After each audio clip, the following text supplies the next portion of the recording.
Yeah, I don't think so. I'm well aware.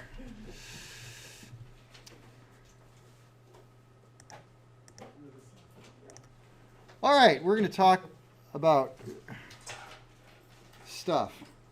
Cleaning, and then the bottom end. 'Cause that's how it goes. Disassemble, clean, inspect, how stuff works. All right.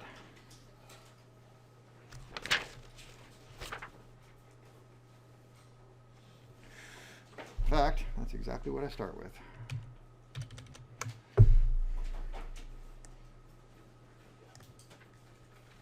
So we've covered the basics of how an engine works. Now let's get into specifics. Let's start with steps of an overhaul.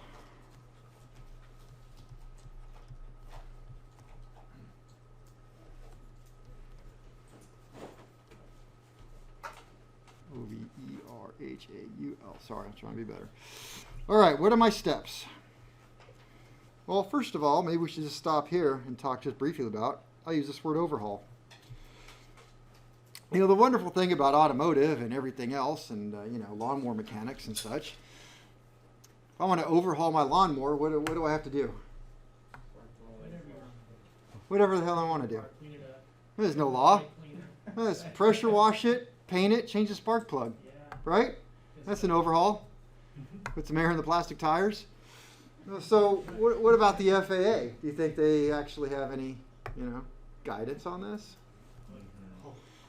You think? Yeah. So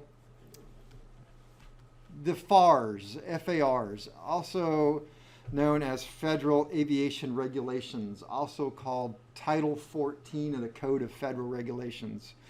So anytime I see the word FAR or 14 CFR, it's the same thing. We just tend to say the FARs as an abbreviated version of Title 14 of the Code of Federal Regulations, which is to say that this is federal law. And so the FAA, when they lay down stuff in the FARs, and you guys will have to eventually get your FAR books and become very familiar with it. But when the FAA lays out rules and laws, that's where they find them, in this Code of Federal Regulations. So it's really a federal law. So failure to do this properly is a federal offense, technically? Violation of federal law. So that's a federal Federal offense. yeah. So where do you go when you violate this? What kind of prison? Federal prison. Yeah. So it's not a misdemeanor, right? No, okay. All right, so steps of an overhaul is found in 14 CFR 43.2 A1 and 2. Now, I'm never going to, I don't think, ever ask you to memorize chapter verse. That's something you can do in second year.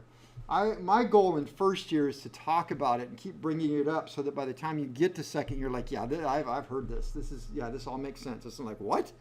I didn't know everything that he said last year was actually federal law. So there are these steps to an overhaul. And the FAA, if I were to pull it up, I'm quite certain that's something I would have done. That sounds like a me thing. Let's see.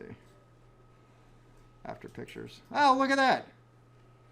No, it's not. Major repairs and alteration. I didn't. All right, so let myself down. All right, but these are the steps. It says you will disassemble.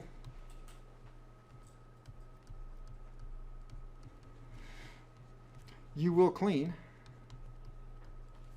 You will inspect. You will repair as necessary. He's got the Rona. Necessary. You will A, B, C, D, E, F. Reassemble. Don't forget to reassemble. That's very important. Reassemble.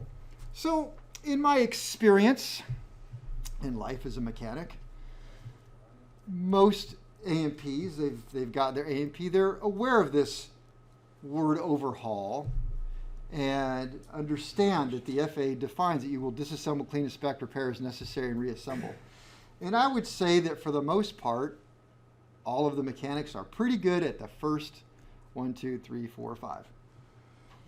Where the FAA tends to get you, and get you hard, And now when I say that, I do want to say that I am a friend of the FAA. I like the FAA. I have hardly anything bad to say about them. They move a little slow. That's about it. But, you know, most of the FAA guys I know are just people like us, right? It's you guys. I wouldn't be shocked one bit if, 10 years from now, somebody in this classroom, I run into, hey man, what are you doing? Oh, I'm working at the FAA now. And the FAA's, I'd be like, cool. Most of the guys I worked with, that's where they ended up. I ended up, thankfully, here, which is where I'd rather be. They ended up going to the FAA. So, I like these guys. And it used to be, when I first was in the industry, they were the cops. It was cops and robbers. It was, you did what you could to hide from them. They did what they could to find you, right? And then they openly came out and said, I forget who was in charge of the FAA at the time, but they openly said, wait a minute. If the goal of the FAA is to create a safer environment, does violating and fining and taking a license of a good mechanic who made a simple mistake, because we're humans and we're going to make mistakes, does taking his money, taking his certificate, punishing him, solve the issue of safety? And they said, no, it's not. So let's just turn this whole thing around and let's just have this open and honest discussion. If you do something wrong, you just tell us. There's NASA reports you can fill out as a pilot or a mechanic. You make a mistake, you can fill out those reports. Hey, I screwed up. I filled it out as a pilot. I took off with my son in Arkansas. I wasn't familiar with the area real well, and we were just going to do a little sightseeing, so I wasn't going anywhere.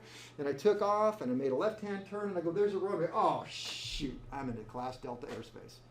I just barely encroached it, and I just turned back around. But, it was like, so I fill out a little report. Hey, this is what happened. I wasn't familiar with it. So you can do the same thing as a mechanic. Hey, I messed up. I did this on an airplane, and this is what happened. I forgot to safety the oil filter, and the pilot took off, and they started to lose oil pressure, and they landed, and I serviced it. And you won't get in trouble. And the reason why is they want to know, hey, what caused that? So we're getting into human factors, which I don't want to get too much into.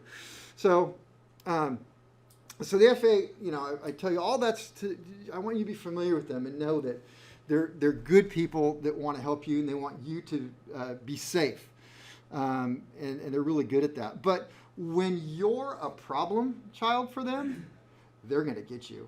And they're going to watch you, and they're going to wait, and they're going to pounce on you because they want you out of the industry. Let's face it, there are those people in the industry who are just outlaws, right? And they're unsafe, and they shouldn't be here. And so when I say they're going to get you, they're watching for those people, and they know them. So anyway, when they're going to get you, this is where they get you, because everybody's good at disassemble, clean, inspect, repair, and reassemble. I see it all the time in engines, especially because you've already disassembled. That wasn't so hard. You've cleaned it. That wasn't so hard because it was already clean, but it's not that hard. Inspect it. You're doing that. It's not terribly hard. Hey, you missed a few things. Most of it's inside the engine. Who's going to notice? Repair is necessary. Most of the time, that just means paint it. Just making that up. And you put it back together, and then you say, I have overhauled this engine. And it's sitting there, and it looks gorgeous. Because how hard is it to take an engine that was oily and yucky and dirty and clean it up and paint it and make it look brand new? So where they get you is this one. Tested in accordance with approved standards and technical data.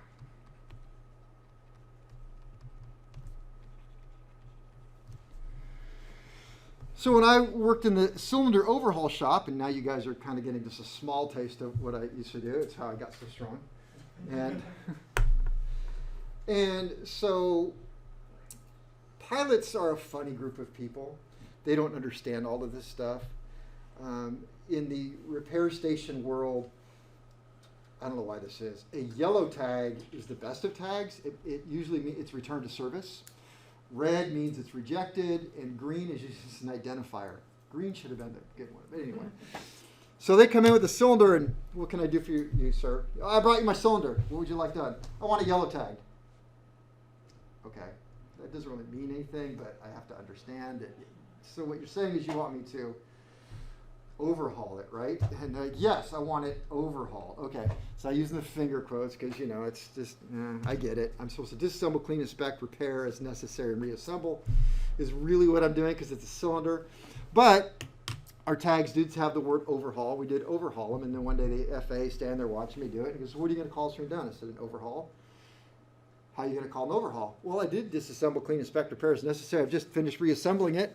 He goes, well, how are you going to test it in accordance with standards and technical data? I said, real simple. I put it on this machine and I pressure test it. That's a test.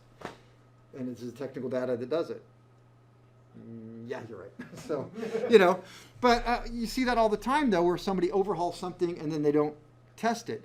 You know, for example, if I said I overhauled the crankshaft, and I've disassembled, clean, inspect, repair as necessary, I reassemble, which, you know, is putting the plug in, which is putting the, if it's got its sludge tubes, we'll talk about those. But did I test it? Kind of, you know, not really. I mean, how do you test a crankshaft? You know, I NDT'd it, but that's inspecting. So you can't, so you have to be careful with that word overhaul. But again, I see it all the time. People put the engine together. They hand it back to the owner to put it back on the airplane. They're writing the logbook, overhauled this engine. Did you actually overhaul the engine? You didn't overhaul it because...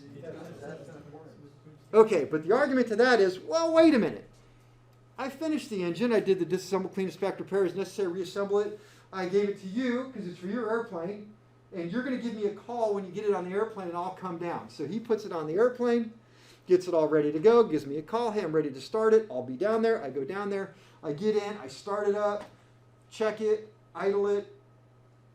Sounds good, seems good, put the cowling on. I take it for a test flight, come back, say, okay, am I done? Did I overhaul it? No. Yeah? You didn't test with approved data. You just had someone put it on and fly. Here you go. Did I test it in accordance with approved data and standards? No, because if you look up in the Lycoming manual, the service instructions, there is something about flight testing it, so there is a procedure that will allow you to do it, but it talks about calibrated instruments, full instrumentation, not to mention the pickle you're putting yourself into. I just flew his engine. Did I fly it before it was overhauled or after it was overhauled or during the overhaul? During. It hadn't been tested yet. I tested on the way up. Not airworthy. It wasn't technically airworthy. How are you going to sign off an overhaul? You have, so, you know. $10,000 fine each time an aircraft is operated when it's not airworthy. What's that? $10,000 fine. That's what the Oh, yeah, FAA yeah. for. Even if You it told me just that. was a mechanic forgot to enter a logbook entry for work that was actually performed, still $10,000 penalty. Yeah, you know how easy that is? You know, on my own airplane, I'm on camera, be careful, but you know, and I think about, so I go down to the hangar, I'm working on my own airplane, and you know, I'm going to take it out and go fly. I'm like, oh, look at that, you know, something, I don't know what the heck, you know, my landing light's out. Well, I was, you know, nav light's out. Well, I got a spare one. I just come out here, one screw, take off the cover, pull it out. There's my new bulb, put it in, put it on. I'm done. Let's go flying. I just did maintenance and didn't do a log entry record. It's a $10,000 fine. Can be, they can ask for that much. Yeah. Okay. So that's overhaul, right? So we're always going to remember to test in accordance with the proof standards. Be careful with that word. The FAA also talks about overhaul versus the word rebuilt. Now, here's the funny thing. I told you that pilots are a funny breed. I don't know of any pilot who understands or knows the word rebuilt. If they bring me a part and they say, hey, or engine, yeah, I'd like this engine overhauled. Well, you want overhauled or rebuilt? I don't. What is the difference? Okay, they wouldn't know. Overhaul, we'll talk about rebuilt. Rebuilt, B-U-I-L-T, sorry. 4.2 Bravo. 4.2 Bravo, yes. 43.2, sorry, 43.2, there's no 4. 43.2 Bravo. I make it a big B so you understand it. Rebuilt, same as above. A-B-O-A-B-E, same as above, but, quote, tested to, I don't want to put out. Tested to new limits. I'm just going to abbreviate new limits. Tested to new limits. Using either old parts or brand new parts. So in other words, you guys have your engine over there and you're measuring it, right? Well, what happens if you measure your crankshaft? You go, well, Kevin, man, this thing is, it's -3. It's 3 under, but it measures all new. Could I call that crankshaft? Could that be rebuilt? Go in a rebuilt engine? Yeah. Yes, it could. Okay? So so you do that and you're like, hey, I'm onto something here. Maybe I'm going to rebuild this engine, right? Because it just means new. Which, by the way, if rebuilt means new, then what does overhaul mean? To serviceable limits. It doesn't say that, but it's an implication. All right, so the crankshaft measures all new. And so, well, hey, I'm onto something. Let's measure the, and you keep going. The tap, it's, this measures new. That everything measures new. You can call it. Rebuild. Sure could. What if one single measurement out of the entire engine is serviceable? Overhaul. Then it's an overhaul. So even though I built my engines to rebuilt quality, never ever do I use that word. Never. Number one, because in sales, it didn't make any, the owner didn't know. They didn't care. They wanted it overhauled, you give them overhauled. Didn't explain the difference to them. They don't know, they don't care, so why risk my butt saying I rebuilt it when it's, subject to, you're talking about something that's just some weird nuance, like the gear backlash is out by 1/10,000th of an inch. You're like, well, so 3. We should talk about, so an overhaul, because we're talking about that. We're just going to call it overhaul. I don't know if I mentioned it, so let's talk about remanufactured. I don't even have a note for that. I was remanufactured. M-A-N-U-F-A-C-T-U-R. Remanufactured. I probably spelled it right. Yep. Remanufactured. What is that? Do you bring something back to its new form? Well, what is the root word there? Manufacturer? So like the Manufacturer brings it back to rebuilt its Something the manufacturer can use. What does it mean? Whatever they want it to mean. I understand they zero time on the remanufacturer, but I don't know if that's true. Well, of course they do. And this is the way I explain it. They get an engine in as a core. They take it apart. We'll put the crankshaft in this pile, cases in this pile, gears in this pile, camshaft in this pile, and whatever, that's in that pile. And then you order an engine, you got to build you an engine. What do you want? You want a factory reman? You got it. Well, Yes. give me a crankshaft out of this pile. Oh, no, that's Need huge. some crankcases out of this pile. Now, they will usually use brand new gears. I noticed that. But, rods, need 4 rods out of the rod pile. Well, I don't know how that case was treated on that one. You just pulled out the pile. I don't know if the guy didn't shot cool it a lot or something. Yeah, or the crankshaft. So they get to do whatever they want. So what kind of time do you want to give this? Let's give it 0 time. Well, that makes it seem like it's brand new. Of course. Well, shiny, never been operated. Yeah. Part of it. So now it's not that bad, but that is sort of true, slightly. Well, it would at least be to new limits, right? So it would be at least like a Is it to new limits? There's nobody said it has to. They can do whatever they want. That's interesting, Kevin. It's Wow, their, manufacturer can do anything. yeah, they write it in their op spec. Wow. Now I have to throw out there that Lycoming and Continental, who we're talking about, are quality manufacturers who strive for excellence, as far as I can tell. They don't actually put together garbage and ship it out. That is not their business model. When you look at the statistics, boy, I saw some for Lycoming engines the other day. That was how many engines they still built and how many were still flying. I was like, there's no way that's accurate. It was huge, the number of still flying, and how many hours they fly per day, and so it was quite impressive. So I want to, okay, overhaul. So is an overhaul, is an engine overhaul, that's what it is, an engine overhaul, a major repair or alteration. A major repair or major alteration. Major. Again, probably not the right class for this. but I need you to know this. So FAR 43, Appendix A, has a list of what is considered major overhaul or major repairs and major alterations. So in other words, as an aircraft mechanic, and you guys that haven't had 309, this is new for you. Those of you that had 309, this is still new because you don't remember a damn thing I said. So it's new to everybody, except for Michelle. You could probably teach it. But you want to? Yeah, okay. All right. So as a certificated A&P mechanic, I don't want to make this too long, you cannot return to service major alterations and major repairs. You can perform them and then call an IA, and somebody with an inspection authorization, to look it over and approve it as long as you did it in accordance with approved data. And then I could return it to service. So you can do it, but you can't return it to service. So now we get into this, is a major overhaul of an engine a major repair or a major alteration or none of the above? Is it either one of those? And so you want to take a guess? I'm gonna say, I'd say, I mean, it depends on the damage, correct? Okay, good Depends on answer, how good much- answer. How much damage there, whether it's gonna be a repair or if you're. Well, and then, you know, if we took a look at the work you're doing, you're disassembling an engine, you're putting it back together in accordance with the maintenance manual, you're not doing any alterations to it. no, Well, maybe I had a Lycoming 0320 that was 150 horse, so I want to make it 160 horse. That's an alteration. First of all, I'd be, okay, where's your data for that? I'd say, well, I have a supplement to the type certificate I purchased that tells me I can just change out the pistons. Okay, that's a major alteration. But are we doing a major repair just by the disassemble, clean, inspect, repair?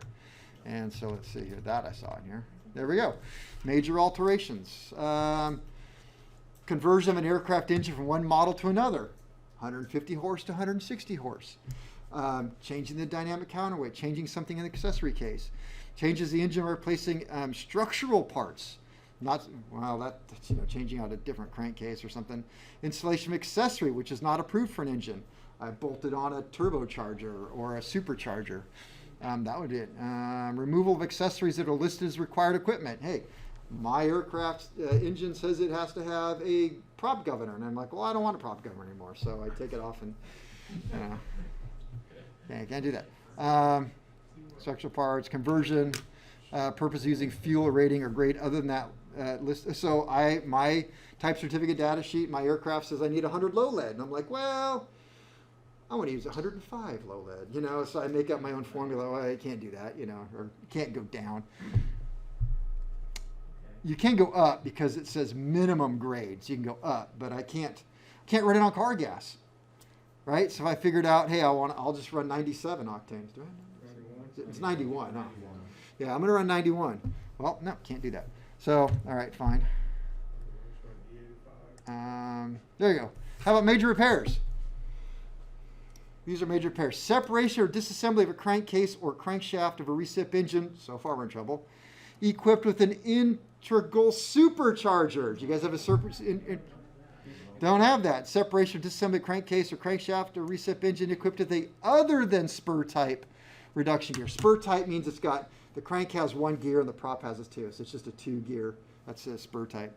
So sun and planetary gear would be the other style. So do you have that? Nope. Special repairs to structural engine parts by welding, plating, metallizing, or other methods. that'd be line boring. Well, it could be, yeah, if you especially had to weld it or you plated the crankshaft, which you don't do. So did you do any of these? So then a major overhaul, unless it gets into something like this, is considered a minor repair. Strange way of saying it, isn't it? Yes. But it is not. So it is not. So let me see. We got 3. Yes. So we'll just say a typical overhaul is a minor repair. So the exception would be internal supercharger reduction gear that's not a spur type gear is pretty much that. Oh, I have a little note right here. I could throw that down. How about this word?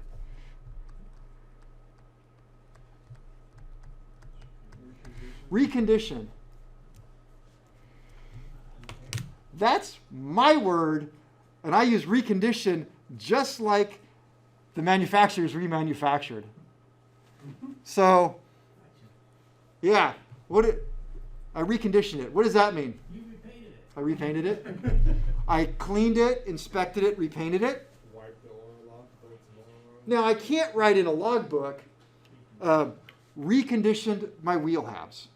Right, so let's say I'm doing a wheel brake job on my airplane, and so take off the wheels and tires, take off the tires, take off the tubes, take off the wheel halves. I'm like, oh, they're ugly. So I bring them down here and I plastic beat them. I'm like, hey, since forgive me, I'm going to say plastic every time. That's what I use. So I plastic beat it, walnut shell.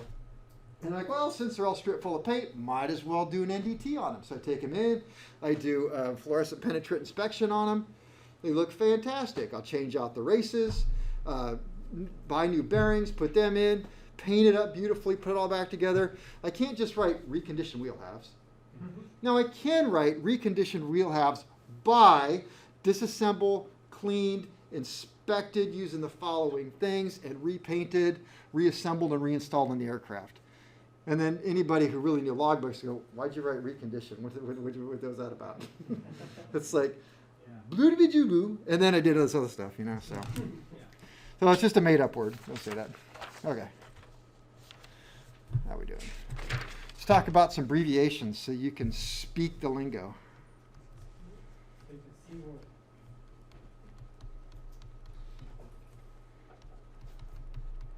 Man, abbreviations is a long word. Is there an abbreviation for that one? Okay. And these are very important ones. If you're in the industry, SMOH. So every time I do a log entry on or every annual inspection is when I do it, I always write down SMOH. That is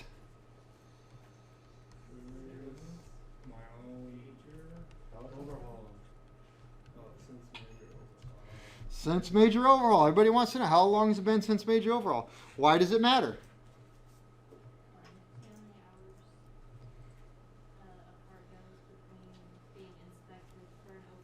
Yeah. Now, for me, Part 91 operator, again, FAR Part 91, I'm just flying for my own self.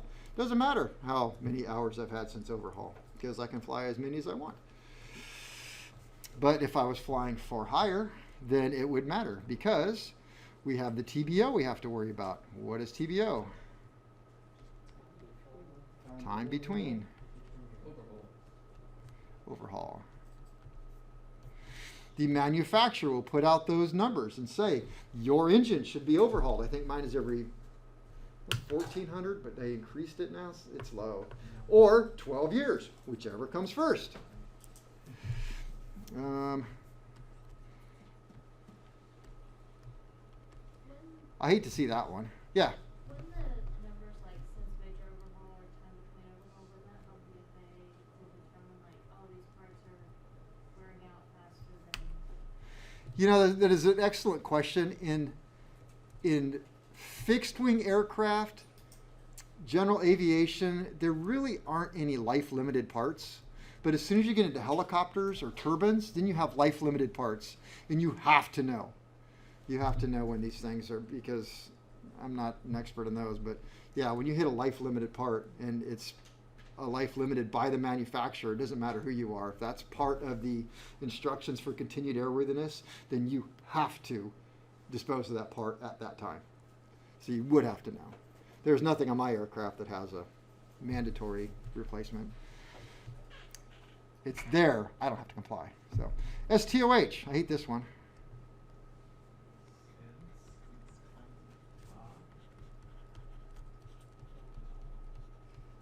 Since top overhaul.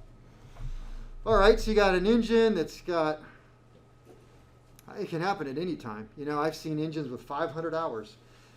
So maybe somebody had a field overhaul, and I was a big proponent of, please don't use your old cylinders. Once they've hit an overhaul period, just throw them away. But back in the day, and about the time I started, Superior started bringing out their cylinders. But before that, they're almost cost prohibitive. And it just wasn't really hurting. You bought new cylinders? Were you crazy?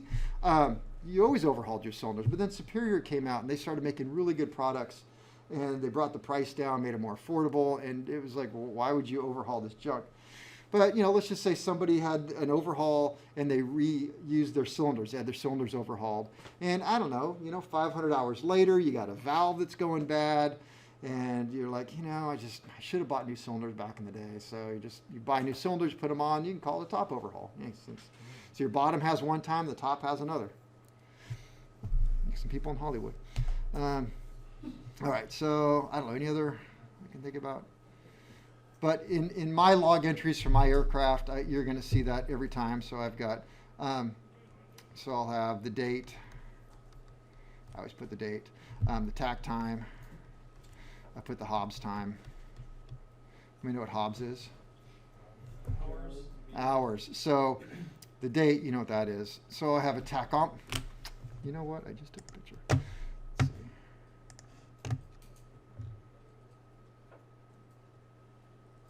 Yeah. It's always a dangerous thing. These are my personal photos. Oh, Captain. There we go. So I took this on Sunday before I disassembled my airplane. Right behind this here, there's my tachometer, and it's got the hours on it. And then right there's my Hobbs meter. It says 900901, I think.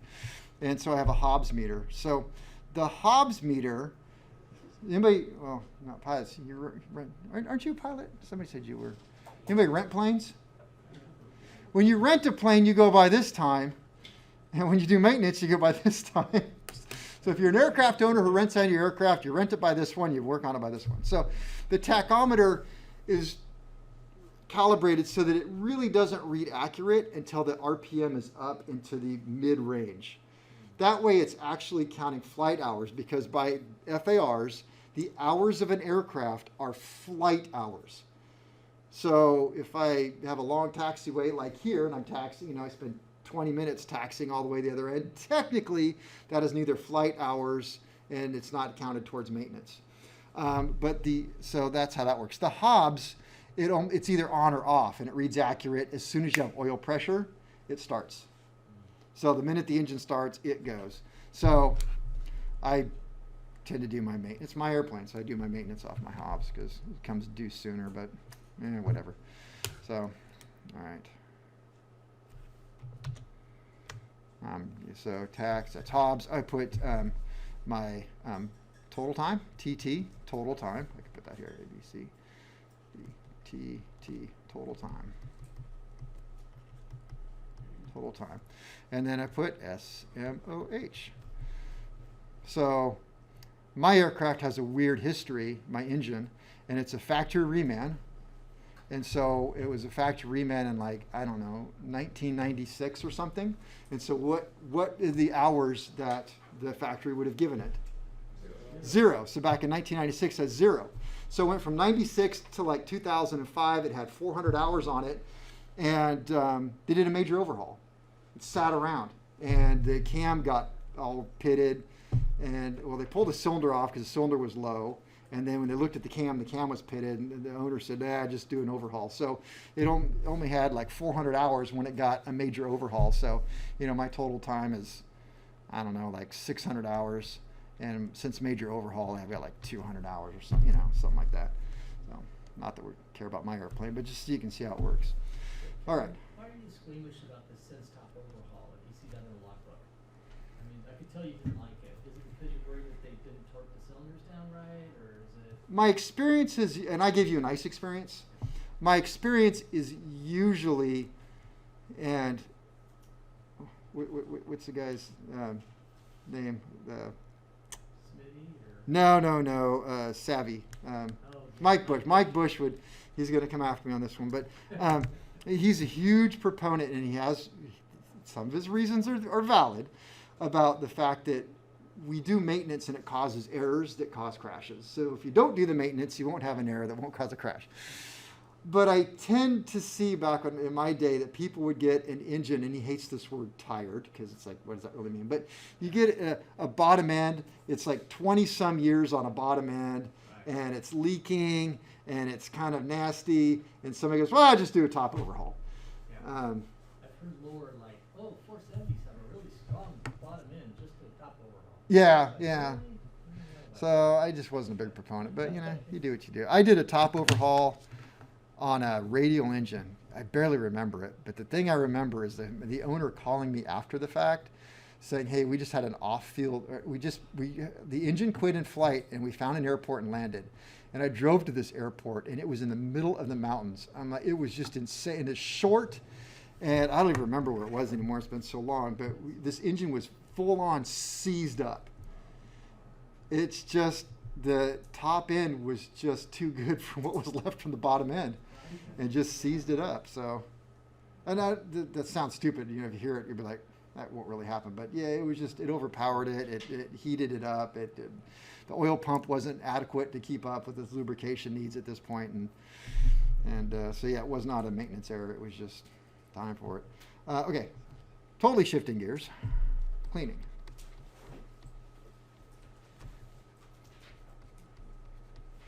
Cleaning methods. You guys got off lucky because these engines are so clean now. So cleaning methods: we can pressure cabinet. We have the safety clean. We have the blast cabinets.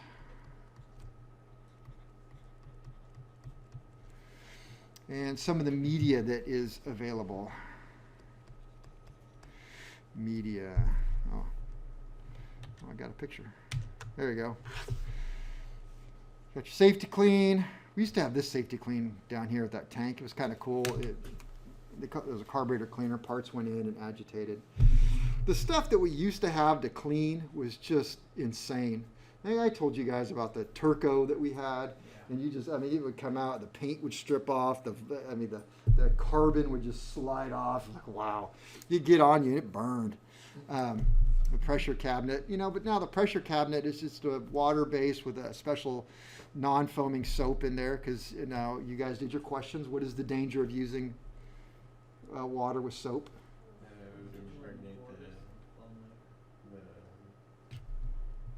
Well, it can impregnate the metal and then foam up in operation. So you want to make sure you use the right soap. It's not car wash soap. Let's see. Oh, next one should be media. Okay, so different kind of media. I'll write this down. Garnet. Yeah, gosh, Garnet. What is garnet? It's like a stone. Yeah. Glass bead, which is just literally glass. My favorite, the plastic pellets, walnut shells, sodium, literally baking soda. So we used to use it here. I hate it because you can taste it in the air. And it literally just like, just go to the store and get some Arm & Hammer, and you can use it. And I think I told you we had the wrong booth for it. I called Temple & Associates. They're the company I always used in my shop. And I'm like, hey, we're using sodium in this? And like, oh my gosh, you have a sodium booth? I'm like, no, it's a regular booth. Like, well, you can't use it at a regular booth. It gets on everything. It goes out. You can taste it. I'm like, yeah, I know. Like, so don't. Let's see. Well, that's not pertinent. Okay, so some of the media. We have the Garnet. So Garnet is, oh man, this stuff. So I used Garnet in my shop. And we didn't use very much of it because, man, is it harsh. So we would use Garnet just to clean the heads of valves because, after 1,000 hours or so of use, that carbon is just, you can blast it off. The plastic did a decent job, but the Garnet would just strip it right down. And you can tell that valves have a chrome flashing on it because when you went over the valve stem, it would spark out. And you're like, oh, that's knocking off stuff. Glass bead. Have to be very careful with glass bead. What's the problem with glass bead? Second semester class. It'll cover any cracks or scratches. It'll peen over cracks, seal them up so you can't see a crack. So you gotta be very careful with that. Plastic. obviously my favorite because I keep talking about it. Need to shut up about it already. Plastic is extremely similar to walnut shell. We should put walnut shell in there. It's just a little more expensive. I had heard, and I don't know if this is true, there's a company, let's say Lodi Nut Company, or there's this company in Lodi that does almonds and stuff and walnuts. And somebody was saying that they were actually making more money off their shells nowadays than they were off their walnuts. So, what else I got here? And sodium. All right, so walnut shells, plastic, same. You can, it's really good at knocking off carbon. Oh, just excellent at knocking off carbon.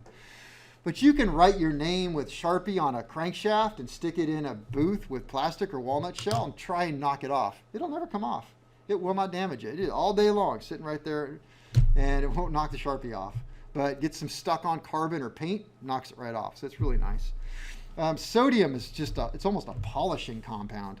It won't do anything. But glass will definitely, you hit something with glass, you know it. You guys use glass today. And you could tell, huh? Yeah, it was pretty fast and it knocked it right down. So you just got to be careful. Like I said, garnet and glass, you got to be super careful because if you're going into NDT, you're going to really mess yourself up because it'll seal up cracks and stuff and it won't work. So, all right. So that's, I think, all I have to say about cleaning methods. And I guess the reason why I'm going to keep the cleaning very abbreviated is because if you actually got into the industry or you wanted to do something, I shouldn't say in the industry, in the aircraft overhaul industry, you're going to use whatever method your shop has. And that's just the way it is. Every shop's going to be a little different depending on where you are. Even by county. Like I worked in Yolo County. We got away with a lot more than you get away with over here. All right, now let's talk about engines again. So number 6, crankcase. Crankcase. And I guess it's break time, so I guess that's a good place to stop talking about the crankcase.